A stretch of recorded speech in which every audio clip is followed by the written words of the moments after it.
Hello and welcome to this quilting video. So this video is exciting because I have now sent off my quilt to be quilted. I just did that this morning. I'll kind of tell you a little bit about that process. But first I want to talk about my issues that I was having that I think I mentioned at the last of the last video. It's been about a week now, I think, since that video, so I don't exactly remember what I said, but I'll just kind of go over it again. So one of the issues that I was having was with the backing. I realized that the backing wasn't going to be big enough because it was just a queen size, and even though my quilt is a queen, I ended up making it a little bit too, well, I was going to say too long, which yes, but also I guess a little bit too wide. I don't feel like it's that wide, but I guess it is. Anyway, so I went ahead and bought a king size sheet to go on the back. So instead of taking out all the sides, like seam ripping all of that, I just did the flap at the top. So that was technically quicker, but that just means that my queen sheet is just sitting somewhere collecting dust, until I decide to use it, which is not ideal, but maybe I'll make a blanket someday, or who knows. Anyway, so then that was figured out. But I also realized, which I don't think I mentioned this, is my batting ended up also being too small. I didn't even think about the sizing on that. And I realized this the day, because I ordered it. I realized this the day before I was to get it. So basically I get it and I just kind of like throw the box to the side, like, okay, well, I'm going to have to either order a king now. So I ordered a king batting, but the king batting, I feel like it took forever to get here. So I'll go ahead and show you what the queen batting looks like, because of course I still just have it. So this is the batting that I ordered. My mother-in-law really likes cotton, specifically like 100% cotton batting. So I decided that's the one I was gonna get. But anyway, it's just a white cotton batting. But kind of an issue I had when I got the king size is when I opened it, I'm looking at it and it's not even the one that I ordered. And normally it's like, oh, batting is batting, not a big deal, which it can be, but anyway, we'll get into this. So on my queen one, it says needle punch with a stabilizing scrim. So I had to look up what scrim was. I didn't know, I never heard of that term before. Basically what scrim is, it stabilizes the fabric, so your stitches can be further apart on your quilting. So like on the queen one, they can be up to 10 inches apart, which I think is an awful lot. I've never picked out a pattern to where they would need to be 10 inches apart, but anyway. So I get the king one and it doesn't have the scrim. It says it's best for hand quilting. And I'm like, oh no, like, is this even gonna work? It's not the one I ordered, but this is the one I got. So it's kind of now or never. So I messaged Deborah, is the quilting lady, and I said, hey, this isn't the one I ordered, but this is the one I got. Is this gonna be okay? And she said, probably, but does it say on there how many inches apart your stitching can be? And no, for some reason on the actual package, it doesn't say anything like that. So I had to look it up online, and it can be up to 4 inches apart, which is generally fine. I mean, it's more than I thought, because when I just Googled it, it said like 1 to 2 inches, and it's like, oh wow, that's hard to do, that's tight. So luckily it'll be fine. She went ahead and took it, and the pattern that I picked out for my quilt, I'm sure she would have said if that would have been a problem, and it looked fine to me, so I think it'll be good. But anyway, now on to the actual, going to the quilters part. I went in there, and first thing, she went ahead and just led me upstairs, and I had never seen her quilting room. It's huge. Like, I mean, I guess it has to be. She has that long arm in there, but whoa. That was really cool to actually see that, because the last time I had my quilt made, I never even saw her room. We just stayed downstairs. But basically, she had me pick out a quilt pattern to do, and then she had me pick out a thread color, which going into it, I wasn't sure exactly what thread color I wanted to do. So in my mind, I was thinking, oh, I'll just do black because, it's neutral and that's what I personally would do. But I got to thinking, this isn't my quilt. So it doesn't really matter what I think I would like. I have to think about what she would like.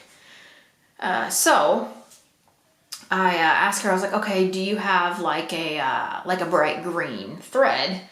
And she didn't really have a bright green thread. Like, I'll show you a picture a little bit later. And so she shows it to me, and it's green, but yeah, again, it's not bright or neon or anything like that. And I'm like, I don't know. I said, well, do you have purple? You know, because I would also do purple. And so she pulled one out. It's not as dark as the squares on the quilt, but it is definitely darker than the green. Like, it stands out more. So she kind of took a little bit out and she like laid it down on the fabric, and I don't know, I really liked the purple. So we're gonna end up doing the purple. And I think it's gonna look really cute. And I will say, when I picked out the pattern for the quilting, it definitely took me less time to pick this one out than the other one that I did. Yeah, because I was just kind of looking, and I was like, oh, maybe this and maybe that one. And the one that I ended up with, I don't even think I really paid too much mind to it before. Like, maybe I did, but, you know, just kind of passed it up. And then I was kind of flipping back through it again. She said, well, I think that one would be a good one for this. And I got to looking at it, and I was like, you know what? I think it would too. Because it's like, I didn't want a super cutesy one, but I didn't want like super edgy either. There was one in there with like flames, and I was like, okay, obviously that's too extreme. But no, so I think it's a nice balance of like cute and kind of edgy. So I think we did a good job picking that one out. So now it's just kind of the waiting game at this point to see how long it's going to take her. She didn't say she had any other quilts that she was working on right now. I mean, maybe she does, she just didn't mention it. But I imagine she's probably really busy around Christmas, and we're still very far from that. So anyway, the other thing is I considered doing like a little embroidered, I mean, I wasn't going to do it. She would have a little embroidered like tag on there that says like, you know, to and from, or whatever little message you wanted to do. But I thought it would be cute to say like, to Caitlin, my strange and unusual sis, or whatever. I'll have to ask her like how many words I can do it, if there's like a limit or whatever. But she can do a pretty decent sized tag, I think. But I'll have to ask her pricing on that and whatever. I was telling my husband, you know, it's kind of funny, like the first quilt, like giving it away, I was kind of like, yeah, it'll be fine, whatever. But I don't know, today I said I felt like I'm giving away my baby to somebody. Like, I don't know, it's just because this is something that I've only worked on myself.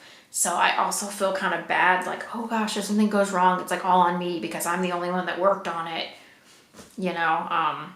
Anyway, I'm just glad it all worked out in the end. It was kind of a few hoops to have to jump through, but you know, isn't it always?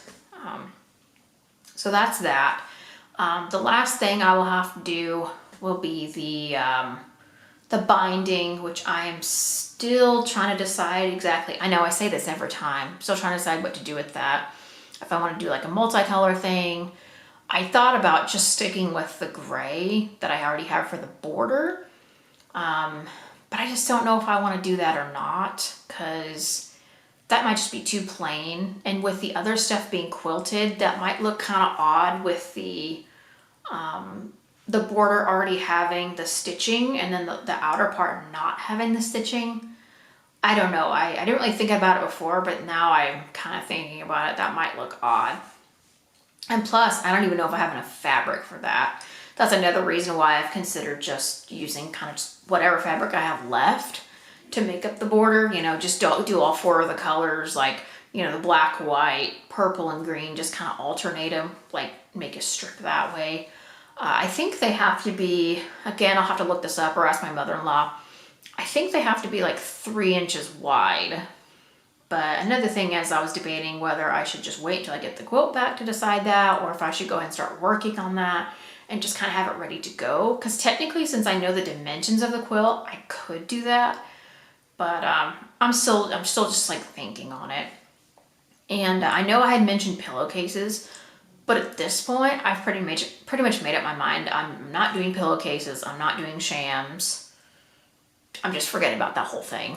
Yeah, that's about it for now, but I'll be talking about you know, any sort of updates or whatever, if there are any.